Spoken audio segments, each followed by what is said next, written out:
Today we gather virtually on the land that we call Winnipeg, which is located on Treaty 1 territory. Treaty 1 was signed only 24 years before Dalnavert was built in 1895.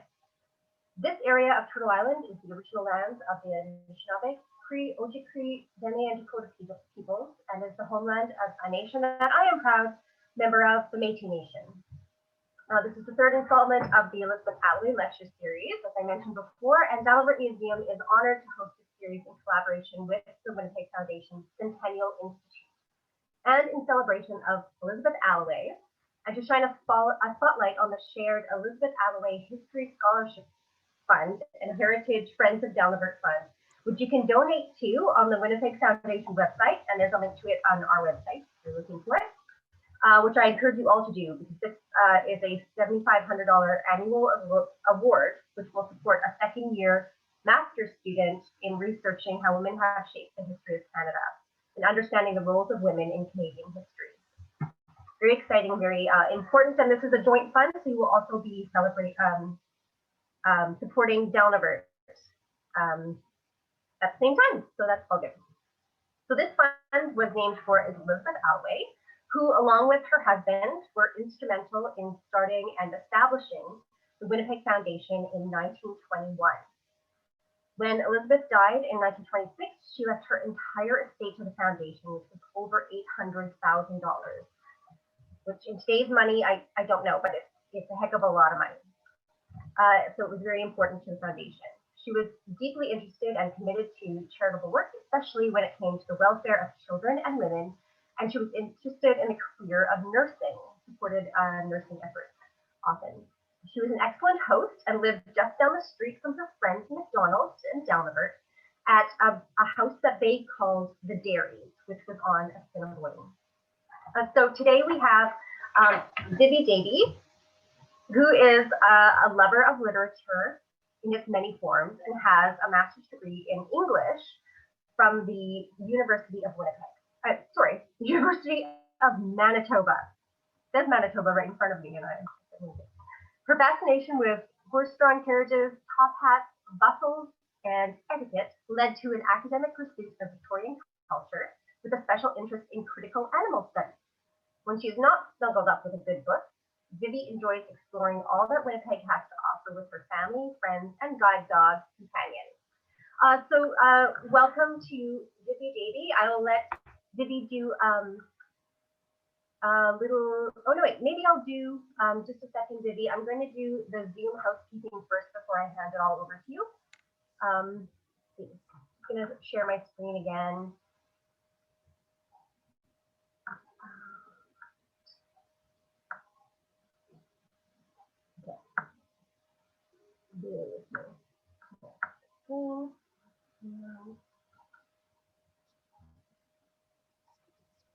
Okay, so just for the housekeeping, please keep your mics muted.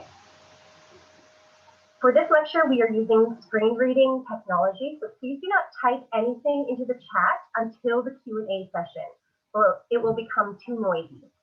If you have technical issues or need to contact someone, you can direct message myself or Ada in the chat box. So you have to click the little button beside where it says everybody, and then click on it and choose Charlene or Ada to get a message to us. Okay. Now I will pass it over to Vivi. Welcome, Vivi.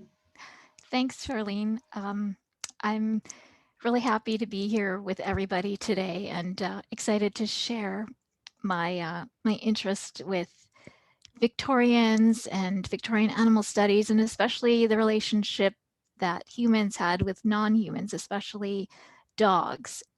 So just to start, I want to explain that I will be using several forms of technology today, including a screen reader and some audio, because I am blind. So that's where the technology pieces come in. And if you don't mind being patient, it may take me a moment or two just to set up the audio that I want to share with you and to go through the the notes that I have prepared so that I can share all of the information that I want to disseminate today. I also will be keeping my screen off for most of the talk just because we have some slides that Charlene has graciously put together for me so that you have something stimulating to look at besides me. So with that, I will take my screen off, and Charlene, you can probably start with the first one.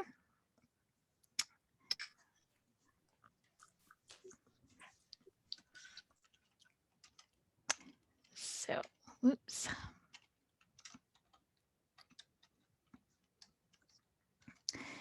So to start off, you may be wondering, why rabies? And I think that's a good question to start with. And it actually relates to my lived experience. As I mentioned, I am a blind person and I work with a guide dog, so I share my life with an animal. And in that respect, when I got my first guide dog, it really caused me to rethink and recontextualize the way humans relate with our non-human, especially canine counterparts. Um, there is so much that we expect of dogs and ask of dogs and rely upon dogs to do as working partners and as companions. And again, in the interspecies relationship that I have with my working dog, who is so much more than a working dog to me. And to to I think I can say blind people in general, they become a part of your family, a companion. So they are so much more than a dog and than the role that they are trained to do. So in that regard, when I began working with guide dogs, it that relationship caused me to look at literature, look at Victorian literature in a new and, I think, dynamic way, because if we examine Victorian literature in terms of three pillars, which are usually race, gender, and class, I wanted to look at Victorian literature in terms of another facet, and that is through animal studies and the relationship that Victorians have with not just domesticated animals, but all animals, because I find that they are spread throughout Victorian novels during the entire century. So, excuse me. So my relationship with my guide dog actually inspired my study of literature in this particular way through this lens. And so that intimacy compelled me to look at the ways we interact with animals and how they are both intimate in an affectionate way and also a fearful way. So this is what inspired the work on rabies, particularly that rabies is a disease in its canine form which manifests the same way in humans as it does in dogs. So you get this replication of identical symptoms from the human to the canine and back again. So the the qualities that are expressed when one is afflicted with rabies as a canine are duplicated in the human. And I found that really fascinating because it is a zoonotic virus, so meaning that it starts off in the animal species, but then when it is transferred to the human species, nothing is changed. So from my perspective, what this is doing overall in the literature is demonstrating at this time in an era where Victorians were very concerned with categorization and dividing humans into race, gender, class, and also dividing themselves away from the animal species. This introduction or this presence of rabies actually collapses that human non-human boundary in a very terrifying way. So it's not only that we've invited dogs into our homes to share our lives with us on our terms, these dogs that we love, cherish, and adore now have the potential to harm us. And this is what I found fascinating about the disease and its presence in the novels that are going to be discussed. So that's kind of the why of rabies. And I want to say a little bit about the novels that will be under discussion.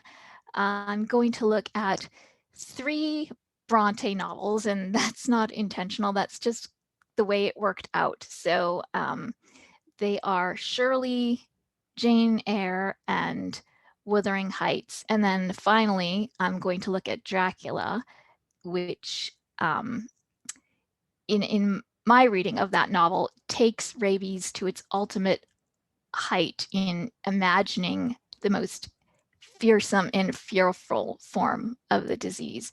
So although Shirley, Wuthering Heights, and Jane Eyre were written around the same time, they were written 1847, I do find that they express and address the way in which the disease was being talked about throughout the century. And so in that regard, some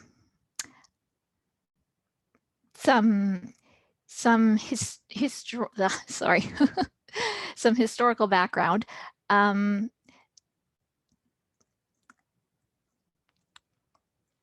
The disease was actually documented back to antiquity, and there are several scholars who note this, and I want to acknowledge them here and now because I am drawing these readings and following in their footsteps. So a lot of historical work has been done to lay the groundwork for what I'm going to be presenting in terms of a literary context. So Neil Pemberton and Michael Warboys are 2 historians that followed the path of rabies through the 19th century as it is evidenced in newspapers. And they say that rabies has always been present, and especially throughout the 19th century, it was commonly talked about and commonly documented and commonly in the consciousness of Victorians.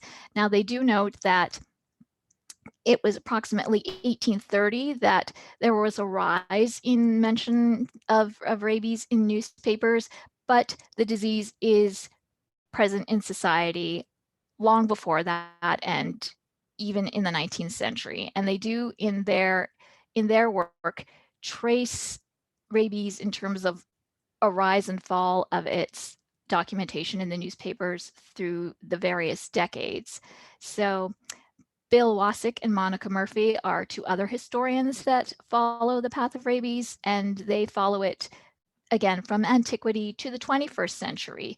So their research follows the way rabies has been documented and treatments for it, and just the way it has never left the consciousness of both ancient civilization and now modern civilization. And Harriet Rietvo is the 3rd scholar who concentrates her work in the 19th century and has done a lot of work on Victorian animal studies. And she too acknowledges that rabies has always been present, always been documented, always been a part of Victorian culture. And she does note, however, that uniquely, the disease took on a life of its own in that actual cases of rabies did not measure up to the way that it was portrayed in the media. So there was a lot of concern, panic, anxiety over the presence of rabies being talked about, except that the actual number of cases was quite minimal. So her argument is that rabies kind of takes a life on its life of its own because of what it represents metaphorically to society, and the danger that it portends in in a elusive kind of imagined state. And so that is kind of where my research interest gets started, is how is rabies being presented, worked out, functioning in these novels, and what is it saying about the anxiety of what's present and what's happening, and how it is actually being illustrated and executed. And so the particular ways I've chosen to study the disease are in terms of race and class and the transgression of boundaries. So what I mean by that is, if we look at rabies or racialized figures, better yet, um, as signifiers of animality and contagion, we can then examine how the novels pick up and expose this anxiety of contagion and transgression of boundaries, specifically related to rabies and to social barriers. So that's the way I'm choosing to read these. Excuse me. That's the way I'm choosing to read these novels under discussion this afternoon. So just to get a little bit more in depth about the disease, you may hear me speak of rabies in many contexts, and that's because it was very nebulous. So there was a lot being worked out about it at this time and throughout the century. It was not clearly defined until the 19th century, and we may remember or be fully aware that the vaccine of the disease does not happen until late in the century with Louis Pasteur, and that's in 1885. So there's a lot of nebulism, concern, just misinformation also going on about the disease at the time. For example, in the beginning, it was thought of as two separate diseases, one in the canine species and one in the human species. And so the human form was known as hydrophobia, and that stems from not necessarily a fear of drinking water, as is commonly reported and was commonly thought, but the inability to drink water because of what happens to the throat and the larynx at this time. They, as a symptom of the disease, they collapse or undergo a sort of paralysis. So that was construed as a fear of drinking water because of the actual physical inability to. Also, theories emerged about a psychosomatic form of the disease called spurious rabies, and that was very much validated that this form of rabies did exist, so that humans could contract the disease without even being bitten by a dog. But if they were in the presence of a dog assumed to be rabid, then you could develop spurious rabies. And of course, rabies by that name was ascribed to the canine species. So we have many theories, many incarnations of the disease floating around at the time, and they were all, I wouldn't say seen as valid, but they were all recognized as forms of the disease. And as I said, it wasn't until late in the century that hydrophobia, spurious rabies, and rabies all were viewed as the one and the same disease. Also, I want to mention that in terms of the contraction of the disease, there were many theories floating around about how you could get it. One in particular was the denial of sexual expression. So that primarily was attributed to male dogs. So if a male dog was not allowed sexual gratification or sexual release, then he would essentially go mad and become rabid. And this was seen by many veterinarians as a valid form of contracting the disease. And this was also known as contagious rabies. And again, relating back to the psychosomatic form of rabies, Bill Wasik and Monica Murphy discuss that the psychological and the medical form, or the physical attributes of rabies, were not that easily distinguished or couldn't be that easily divided. They say that they are two forms of the disease that are intrinsically linked as far back as antiquity. So this physical incarnation of the disease where um, humans and dogs bite, act aggressive because of an inoculation, an infection, the contamination of a bite is just as real as the so-called spontaneous version. So the furious rage that seemingly develops from nowhere, but in the same way overwhelms and consumes its victim. So again, we're holding many things in our minds about this disease at this time. So, and just in relation to antidotes for the disease, in the same way that little was known about how to categorize it, isolate it, determine from where it stemmed, there were many remedies purported to cure it. And this is where we get the expression hair of the dog, because that was actually seen as a valid remedy for curing the disease. You needed to get a hair from the dog that bit you, and in possessing that hair, you would then be able to remedy your infection, your bite.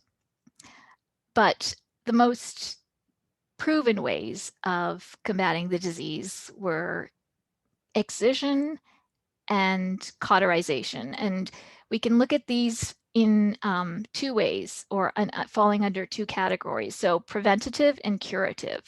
So the preventative way would be cauterization, where you would be infected or seemingly infected by a dog, cauterize the wound, and wait for symptoms to develop. And if they didn't, then you were obviously not in danger. Or excision, which was another form of prevention. And this was actually cutting the infected area around the bite away in hopes that you would remove the bite, the infectious agent. And so those were curative, but the curative ones were always administered after the fact, and they rarely, if ever, worked. And this was because rabies in itself was very complicated to detect and in a way mysterious. So the disease presented itself, of course, with a bite, where at the site of injury you would feel pain and, of course, a tingling sensation. And this would be immediate, but it would abate. And sometimes it would abate for long periods of time. The normal incubation period, or the usual incubation period for rabies, was 3 weeks or 21 days. However, when symptoms were experienced after that point, it would be too late, and the patient would be pretty much succumbing to the disease or fated to die, because by that time, the disease had already made its way into the body, up the nervous system, into the brain. So this illusion of abatement was just that, an illusion. Also, it was unpredictable in its activity. So while the usual incubation period was 3 weeks or 21 days, I did read of a case that took 5 years. So it incubated in a patient for 5 years. And I even read of another case that was 25 years long before any symptoms showed up. So again, this inability to isolate or to determine or to effectively rid the self of the disease and rid the mind and the body of the awareness that at any moment one could succumb to it. And so, I mean, with that in mind, I think we can see why, even though the number of cases was quite minimal, this concern about the spread of rabies took a lot of energy in the Victorian consciousness. So let me see. With that, we should dive into the novels. Oops. Let me see.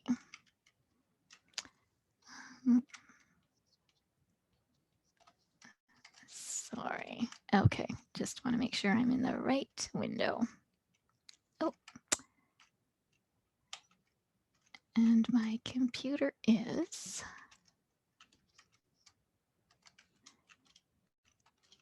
There we go.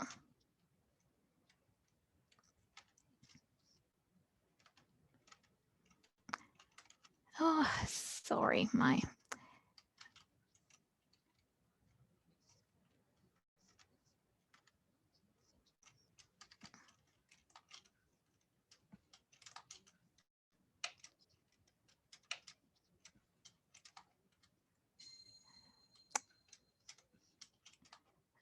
My computer is not behaving for some odd reason. It's okay, I got the slides up. Oh, thanks. Thanks, Shirley.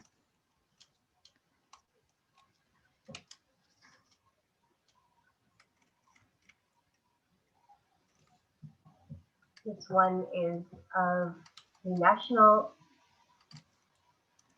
Exhibition of Dogs at Birmingham in 1860. All right, now.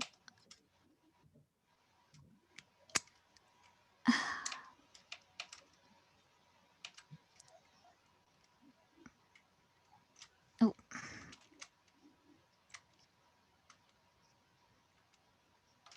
My file is misbehaving.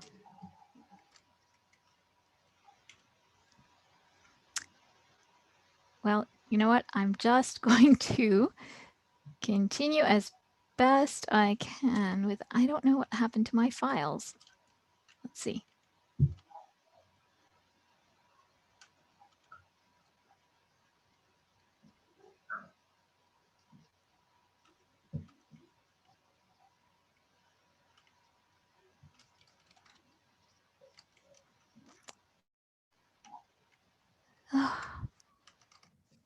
Okay, that's a little concerning. I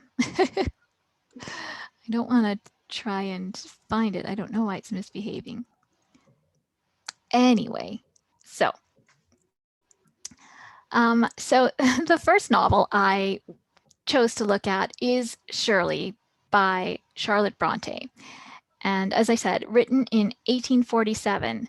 Now, this is a lesser known Bronte novel, but very impactful in terms of the way we look at rabies, because this novel, for me, is the one in which rabies is most clearly named and clearly identified as this disease. So Shirley Keeldar is an heiress of independent means. And after she experiences a dog bite by a well-known dog in the neighborhood, she, many scholars say, undergoes a metamorphic transformation, which enables her to marry her foreign-born tutor, Louis Moore. Now, he's Belgian, and that may not seem foreign to many of us now, but at the time that was seen as non part of the British Empire. So anything outside of England was seen as foreign. So when she does receive this dog bite, Shirley does have enough knowledge, and there was enough knowledge circulating at this time about the disease, that she does resort to one of the methods I previously described, and she does cauterize the wound. However, one scholar notes that she develops the spurious form of rabies, which I discussed earlier. So she does transform in personality, in that she becomes withdrawn and depressed and anxious about her portended future and what this may hold. So this spurious form of rabies that she is said to contract is actually related to one of the forms of rabies that Pasteur identifies later on in the century, and that is the form that he calls dumb or paralytic rabies. And he calls it this because it is not typical of the rabies that we would recognize today, or that is widely spoken of. So this form of rabies differs from the aggressive form in that dogs are lethargic and they have lolling tongues, glassy eyes. They are just withdrawn and really, subdued would probably be the best word I would use to describe them. Whereas the aggressive form of rabies is, I think, attributed to Louis in his pursuit of Shirley as his mate. And as I said before, even though he is not bitten by the dog, he does experience or undergo a transformation in that he becomes furious and enraged when the prospect of him being denied the ability to marry Shirley is thwarted by her uncle. So when Shirley contemplates her future and what may befall her if she does develop this disease, she is pressed by Louis to confide her secret to him, and she does, and she recounts the encounter of Phoebe and what she imagines may come of her. And her greatest anxiety is that her family will turn against her because of her metaphoric transformation into something other than human. And so the first piece of audio that I would like to play is this conversation that Shirley and Louis have with one another, because it, I think, nicely illustrates all of the anxiety that she feels about what may happen to her if the disease actually overwhelms her. So let me see. Bookshelf, Audible books, 11, books, 5. Dracula, Oops. Not the one we want. 4, Jane Eyre, 3, 2, Oops. 3. Shirley. Go to bookmark. 1. Okay, so hopefully this will work, Charlene. I had better tell you than my aunt, she said, or than my cousins or my uncle. They would all make such a bustle, and it is that very bustle I dread. The alarm, the flurry, the éclat. In short, I never like to be the centre of a small domestic whirlpool. You can bear a little shock, eh? A great one, if necessary. Not a muscle of the man's frame moved, and yet his large heart beat fast in his deep chest. What was she going to tell him? Was irremediable mischief done? Had I thought it right to go to you, I would never have made a secret of the matter one moment, she continued. I would have told at once and asked advice. Why was it not right to come to me? It might be right, I do not mean that, but I could not do it. I seem to have no title to trouble you. The mishap concerned me only. I wanted to keep it to myself, and people will not let me. I tell you, I hate to be an object of worrying attention, or a theme for village gossip. Besides, it may pass away without result. God knows. Moore, though tormented with suspense, did not demand a quick explanation. He suffered neither gesture, glance, nor word to betray impatience. His tranquillity tranquilized Shirley. His confidence reassured her. Great effects may spring from trivial causes, she remarked, as she loosened a bracelet from her wrist. Then, unfastening her sleeve and partially turning it up. Look here, Mr. Moore. She showed a mark in her white arm, rather a deep, though healed-up indentation, something between a burn and a cut. I would not show that to anyone in Briarfield but you, because you can take it quietly. Certainly there is nothing in the little mark to shock. Its history will explain. Small as it is, it has taken my sleep away and made me nervous, thin, and foolish, because, on account of that little mark, I am obliged to look forward to a possibility that it has its terrors. The sleeve was readjusted, the bracelet replaced. Do you know that you try me? He said, smiling. I am a patient sort of man, but my pulse is quickening. Whatever happens, you will befriend me, Mr. Moore. You will give me the benefit of your self-possession, and not leave me at the mercy of agitated cowards. I make no promise now. Tell me the tale, and then exact what pledge you will. It is a very short tale. I took a walk with Isabella and Gertrude one day about 3 weeks ago. They reached home before me. I stayed behind to speak to John. After leaving him, I pleased myself with lingering in the lane where all was very still and shady. I was tired of chattering to the girls, and in no hurry to rejoin them. As I stood leaning against the gate pillar, thinking some very happy thoughts about my future life, for, that morning, I imagined that events were beginning to turn out as I had long wished them to turn. Nunnery had been with her the evening before, thought Moore parenthetically. I heard a panting sound. A dog came running up the lane. I know most of the dogs in this neighborhood. It was Phoebe, one of Mr. Sam Wynn's pointers. The poor creature ran with her head down, her tongue hanging out. She looked as if bruised and beaten all over. I called her. I meant to coax her into the house and give her some water and dinner. I felt sure she had been ill-used. Mr. Sam often flogs his pointers cruelly. She was too flurried to know me, and when I attempted to pat her head, she turned and snatched at my arm. She bit it, so as to draw blood, then ran panting on. Directly after, Mr. Wynn's keeper came up carrying a gun. He asked if I had seen a dog. I told him I had seen Phoebe. You had better chain up Tartar, ma'am, he said, and tell your people to keep within the house.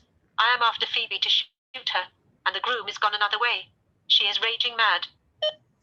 So a lot going on in that scene. And so it picks up on all these anxieties about dogs and rabies. So Shirley is bitten. She cauterizes the wound. She's concerned that if she contracts the disease, she'll be put to death, and not in a very humane way either. And smothering, I might add, was one of the remedies used to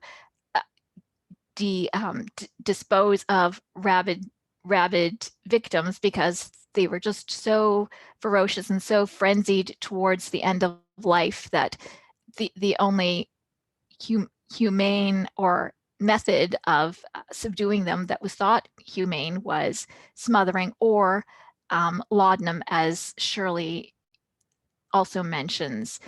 And again, we have this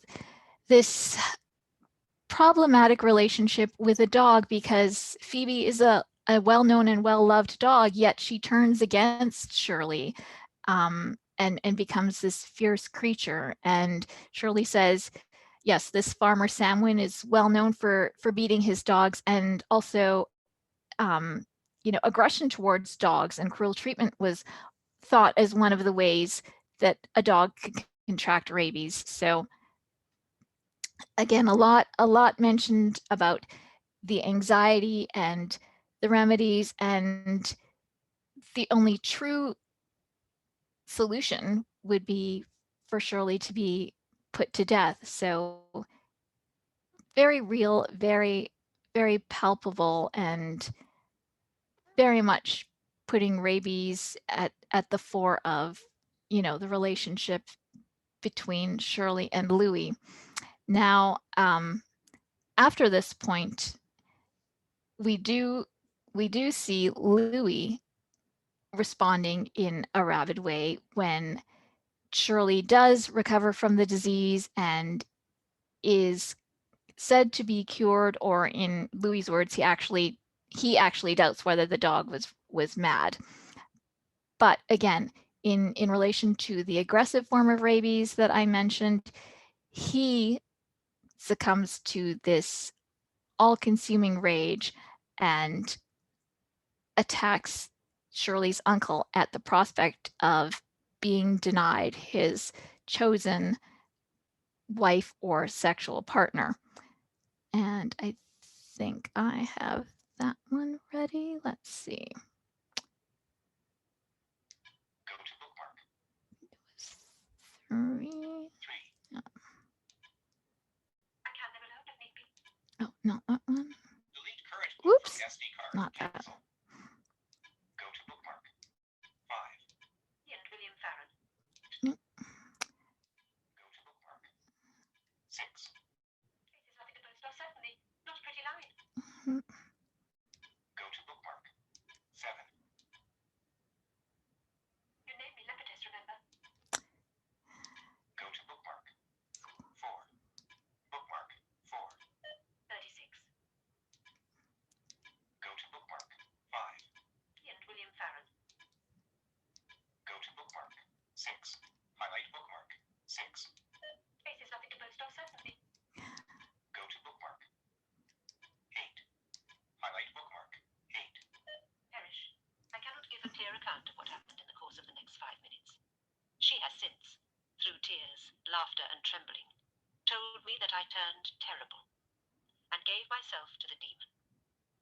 She says I left her, made one bound across the room, that Mr. Simpson vanished through the door as if shot from a cannon. I also vanished, and she heard Mrs. Gill scream. Mrs. Gill was still screaming when I came to my senses. I was then in another apartment, the oak parlor, I think. I held Simpson before me, crushed into a chair. My hand was on his cravat, his eyes rolled in his head. I was strangling him, I think. The housekeeper stood wringing her hands, entreating me to desist. I desisted that moment, and felt at once as cool as stone.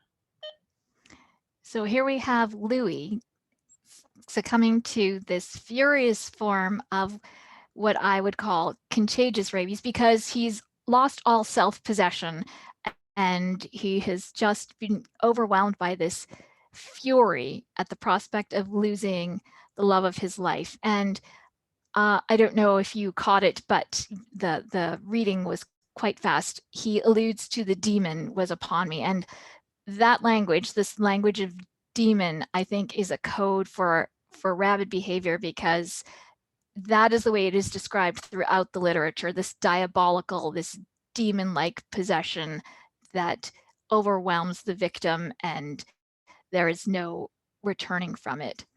So those are 2 instances in one Bronte novel. If we move next to Wuthering Heights, we see rabidity being played out again here through the character of Heathcliff. And I just wanted to mention too that as we progress, what I see here is rabies moving from, a mention or an incident that is simply resolved to more prevalence, more intensity, more vivid portrayals, again, until we get to Dracula at the end of the century, where it reaches its height of fearful imagining. So Heathcliff is very much equated with dogs and related to dogs throughout the novel. And so we see this first, even in the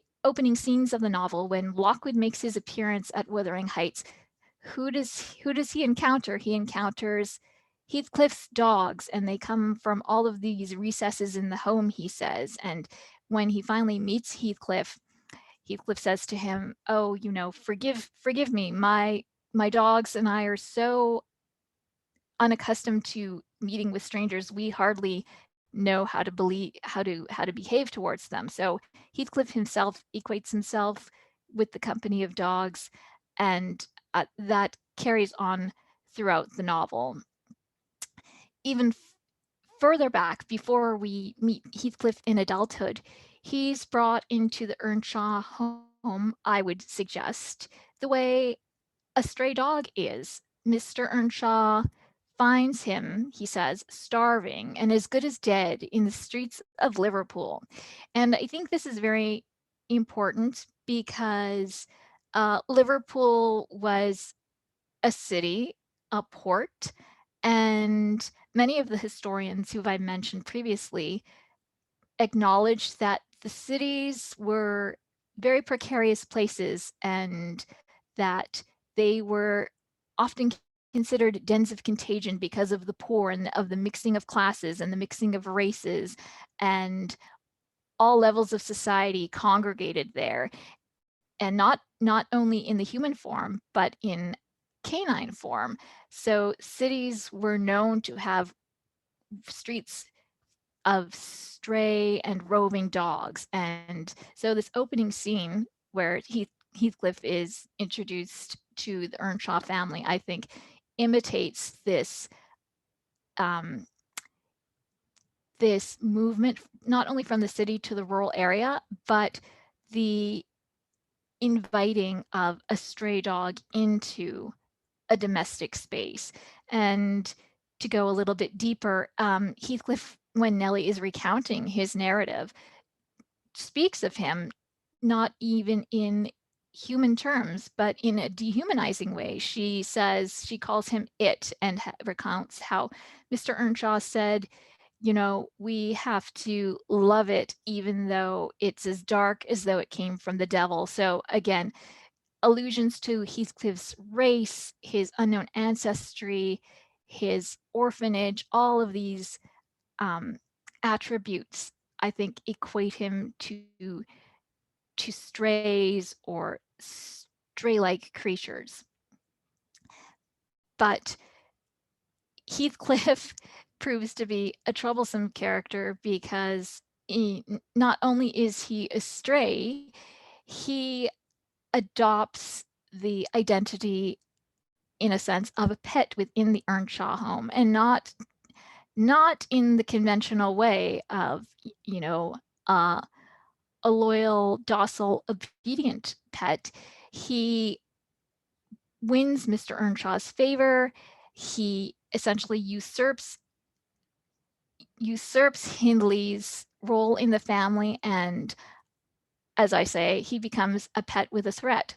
And this continues throughout Heathcliff's lifetime. So in addition to Heathcliff being equated with dogs and his association with dogs, he forms a dog-like devotion to Cathy, and we see this throughout the novel. And you know, it starts with his furious defense of her when they go to the neighboring estate and are apprehended as trespassers. Now, there is a dog bite in this scene, and it is inflicted by the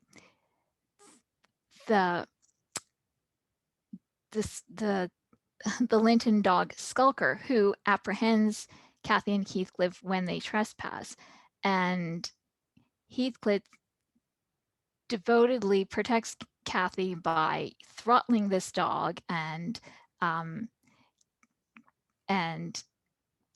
cramming stones down its throat, and you know, just vividly recounting to Nellie how there was bloody slaver dripping from this dog's mouth. And so Skulker again presents an interesting way to look at dogs, because not only is he owned and known because he is the Linton Scar dog, he is a dog that rambles. So he has the right of territory, and he can meander anywhere. And so this description of him biting Kathy, which again is this intimacy, human and non-human animal intimacy, but a violent form of intimacy.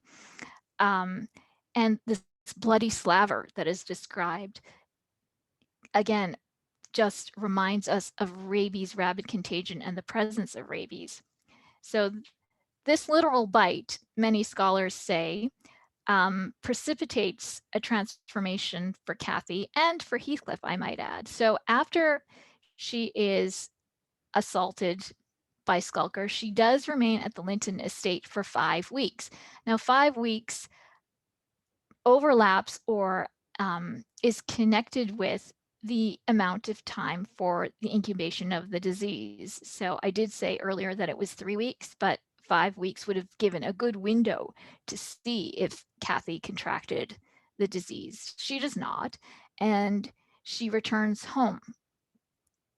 Now, a relationship between Kathy and Edgar develop, and she must at one point in the novel decide to whom she wants to be married. And this, I think, is a pivotal scene for Heathcliff, because she says to Nellie, "It would degrade me to marry Heathcliff." And that's not all that she says, but that's all that he hears.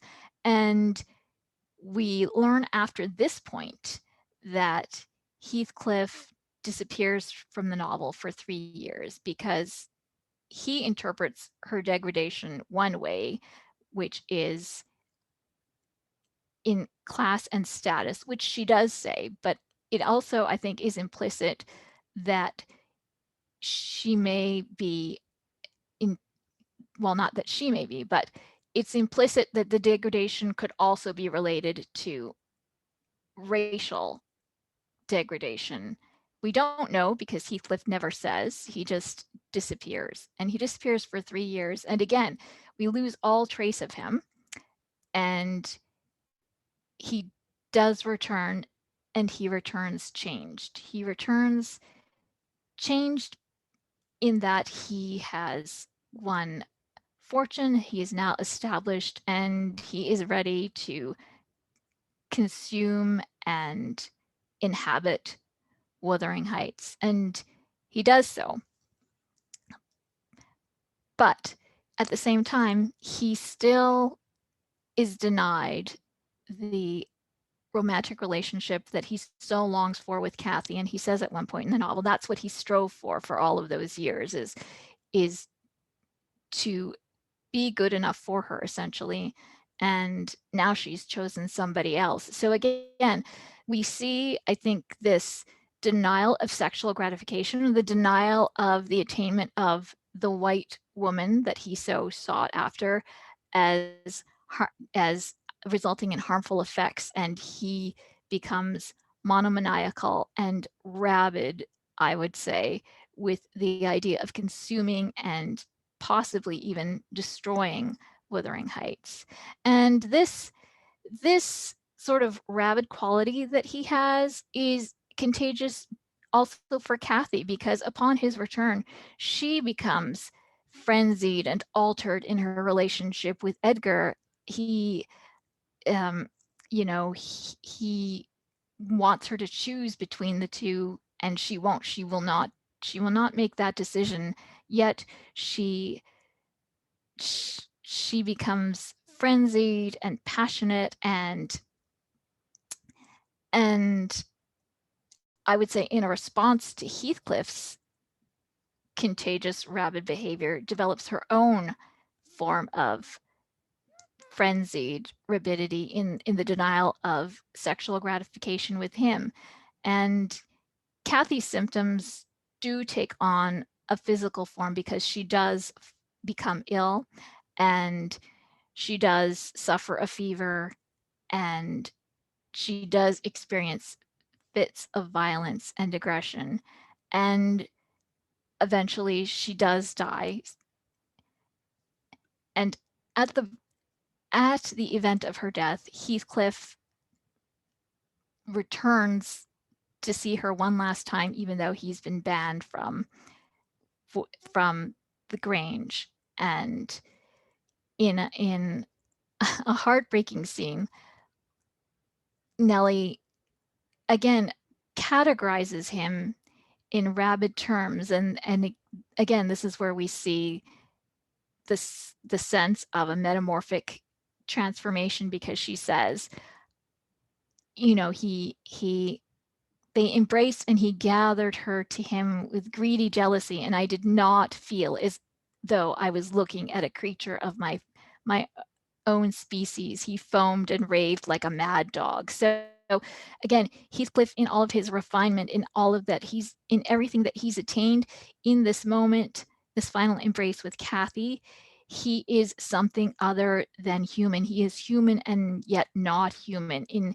his rage, in his despair, and the acknowledgement that Nellie says he does not look as though he's a member of my own species, again, reiterates the transformative effect that rabies had, that it transformed or had a means of denying humanity or separating one from one's human essence. So at the end of the novel, Heathcliff does succumb to death, and in the final scene described by Nellie, the parallels between rabies and another form of other than humanness come into focus. So she says, when she finds him, his eyes were blazing open and his mouth was drawn and his teeth were bared. And so in this scene, we get rabid qualities or rabid illustration merged with the specter of the vampire. And these two, I don't think, are dissimilar in that rabies and what is known as vampirism share similar qualities, and in fact, I think can be read as forms of one another. And that is to say, vampirism can be seen or read as a form of rabies. So if we move to Jane Eyre, this becomes a little more clear in terms of the connection of vampirism and rabies, because Bertha, in her presence within Thornfield Hall, is the rabid figure or the contaminating force that Rochester wants to defeat and thwart. However, this is complicated by the fact that the elite British society or ancestry that Rochester wants to uphold and embody by denying his marriage to Bertha and marrying Jane is complicated by the fact that Bertha's lineage and her wealth is used to solidify this white aristocracy. So everything Rochester wants to build, uphold, and endorse is complicated by colonization and the commodification, the vampiric consumption, I would say, of Bertha's wealth and the commodification of her body. So whereas Rochester wants to interpret Bertha as the contaminating force that he must control and deny and purge, I think in this novel it's working reflexively in that Rochester too is complicit in a form of contagion in his marriage to Bertha, because recounting his story to Jane, he says to her that Bertha is mad, bad, and imbruted, and that he was not aware of her madness until after their marriage, and it was hidden from him up until this point. But he also explains that when she was examined by medical doctors, her mental instability was attributed to her life of excess and not the fact that she had madness in her bloodlines. So I would say, in this sense, the fact that Bertha's madness doesn't present itself until after they are married, and it is attributed to the arranged marriage between Rochester and herself, I think is a response to her dissatisfaction with the commodification of her body and vampiric consumption of her wealth by her husband and her brother, who facilitates this arrangement. So, brought back to England and kept in captivity, Bertha's response is to lash out, and she does descend into madness, retaliating against Rochester and everything he holds dear. So again, I just see this form of foreign invasion working in two ways, because Rochester can be viewed, I think, as the foreign body invading Bertha's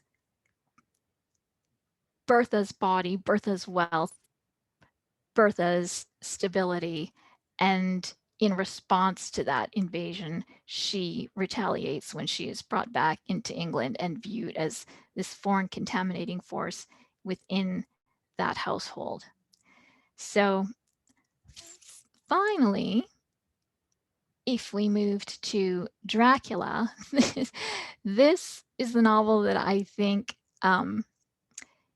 imagines rabies in its most fearful form.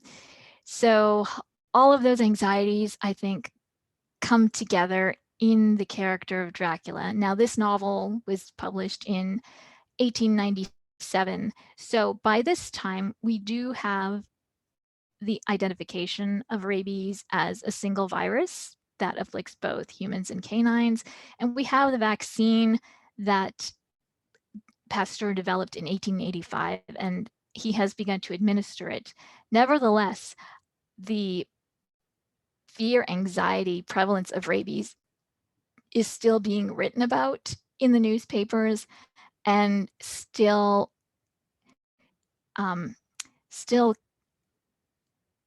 invading or occupying the imagination of Victorians, as we see in this novel. So with Dracula, we have a vampire who has lived centuries. And not only has he lived centuries, but he has the blood of many races in him. And so again, we're picking up on this fear of the racialized other being this foreign entity that is going to come from without and invade British society, corrupting what it holds dear. And if I didn't mention before, I should say now, what I saw these characters doing or threatening is threatening elite British bloodlines and elite British society in the form of the women that they fall in love with, attempt to possess, and claim and mark as their territory. So with Louis, he's the Belgian born who marries Shirley, and that union, of course, is perceived as a form of miscegenation. So this mixing of foreign blood with elite British blood. With Cathy and Heathcliff, the danger is there in the potential of the societal and social barriers that Heathcliff attempts to transgress with Cathy, and does transgress with Isabella, who he does eventually marry, and does equally end up destroying. With Bertha, she in response, as I said, to her involvement with Rochester, descends into madness and becomes aligned with a rabid figure, a human and non-human, or an animalized human, as Carrie Wolf would say. And with Dracula, his goal is to enter England and possess and infect all of England, but I think especially the women. So in this novel, I think the fear of rabies is being illustrated as a threat not only to society as a whole, with rabid infection from a foreign invader being prevalent in society, but to women in particular, because with the death of Lucy Westenra, we see the traditional nuclear family being destroyed in that she is not able to fulfill her idealized Victorian role of wife and mother with Lord Arthur. And with Mina, once she is infected, she begins also to change, and she views herself as unclean, unworthy of, and a danger and a threat to all of the men who love her and surround her. So in this way, the disease, I think, reaches a new level of anxiety in what it potentially could present for British society. So Dracula must be this foreign encroaching force that must be purged and stopped. And in the end, it is, and he does. And what the resolution is that Mina survives, and she does bring forth a son, so that British society remains intact. And this identity of British biology, or the British race, does continue and does thrive and does go on. So I think I had a lot more to say, but I think we're probably running close to the end of our time. Are we not, Charlene? Yeah, it's been about an hour, so if you want to go into, like, just tell us maybe what you might have wanted to say, or go into question and answer, whatever you think. I think we can probably open it up to question and answers, because I was just going to go. I didn't want to mess with the audio because I realized it took long. I had lots of lovely passages that I wanted you all to hear, but I was wanting to be cognizant of the time. So I will open it up to questions, and hopefully maybe some of what I wanted to say in addition may come out in the things you have to say or want to discuss. Great. Thank you so much for that. It's an interesting way to look at some of those novels. And Wuthering Heights being fresh in my mind from having it read to me not that long ago. So I just have a housekeeping for the Q&A time. You can use the raise hand option in your toolbar to ask a question in person, or you can write your question in the chat now, and you can do that either publicly or privately to myself or Ada. I'm just going to stop the share. Okay, so I can see everybody. And, okay. So, looking for him here. Vivi, can you just speak a little bit about, just give us an overview about Victorians and their love of their pets, and like how, just give us an overview of what the Victorians had on the beloved side, and not much on the fear raised side. On the scary side? Yeah. Sure. Yes, and so that's kind of the counterpoint or the complement to my research. Victorians loved their pets. Queen Victoria had many animals, and there is actually even a pet cemetery at Buckingham Palace, I believe it is, or Kensington, I forget which, where all of her pets are buried. So Victorians had an adoration, a reverence for pets. And one of the critics I read, Dorothy Brantz, says, this comes about in the 19th century because pets or animals, domesticated animals, were making a migration. So whereas we have livestock, which used to be cohabitating in the same home as their human companions or their human handlers, that makes a change. And so we get livestock moved away from such intimate contact with humans, and the domestic animals or domesticated animals are invited into the home. So in that way, this rise of pet culture or seeing domesticated animals in a new, different way begins to emerge. And so we get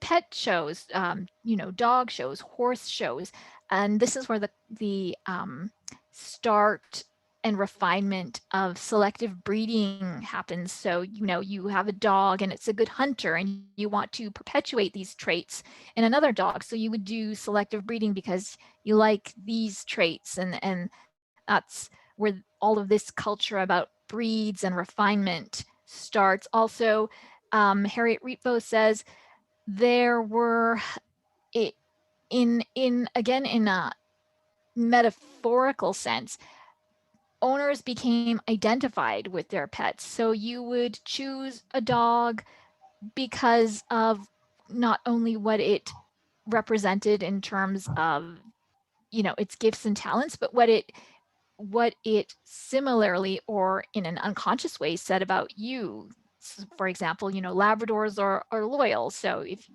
you would choose a Labrador if you wanted to be associated with loyalty. So yeah, this culture, this identification, this invitation of dogs and cats, but I'm particularly interested in dogs, comes about in a new and interesting way. Also because dogs and cats are invited into the intimate spaces of human life in ways they haven't been before. Whereas, as I said, as Heathcliff, meets Lockwood, and Lockwood is presented with Heathcliff's pack of dogs, and he says, "Oh, they're not pets." So they're not pets, yet they're in the house. But at this time, dogs are being invited into the domestic space and into the bed. There are many articles I read, and I wish I could have shared all of the newspaper articles with you, about just as the theory developed that dogs developed rabies or aggression because of denial of sexual gratification. People were warned to don't be too affectionate with your dog. Don't let your dog be too affectionate with you, because if you are overindulgent with your dog, that could also bring about rabies. So it's very complex and very fascinating. But at the same time, as Victorians feared them, they loved and revered them. And the sort of companion piece to my work is an examination of sentimental dog poetry that discusses that adoration and that reverence for dogs at the same time as this fear is going on. Yeah, that's so interesting. It's interesting for you to say that dogs kind of say something about you. It's like the language of flowers, but it's the language of dogs. Yes, very much so. Yeah, Yeah. very much so. That's super interesting. Does anyone else have anything to add or want to comment on? Otherwise, we might have to have you back to do that other another lecture on the poetry. Oh, I'd love to. Yeah, the poetry part is it's far less scary, and it's quite lovely the way Victorians wrote about their dogs in that way. It almost seems to be an argument to have them included as not quite human, but close to human, just this push to, we can't envision them as human, but why can't they be almost human? So Yeah, like why not? What if? yeah, I don't see an argument with it, but Yeah, exactly. Well, thank you so much, Vivi. This was great. Thank you for sharing all your research and bearing with us with our Zoom accessibility and and all oh, that.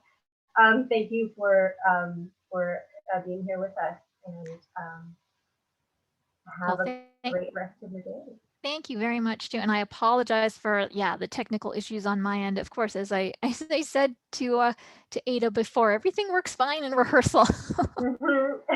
Yep, we're very forgiving with Zoom these days. Yes.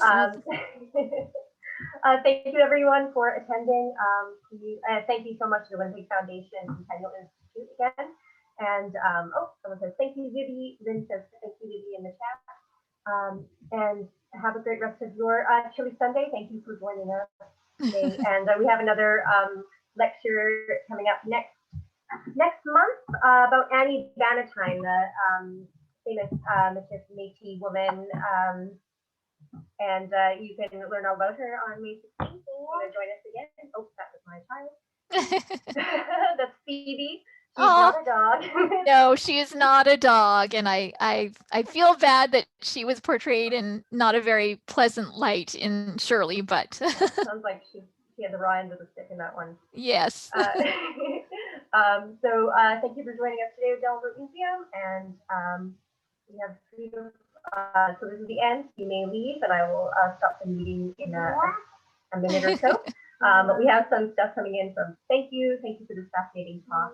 Just so everyone knows, it's available. It'll be available on our YouTube channel just shortly after today. So if you missed something, or you want to go back, or you want to share it with somebody else, then you can just let people know that it's available on the YouTube channel. And thank you so much. And we'll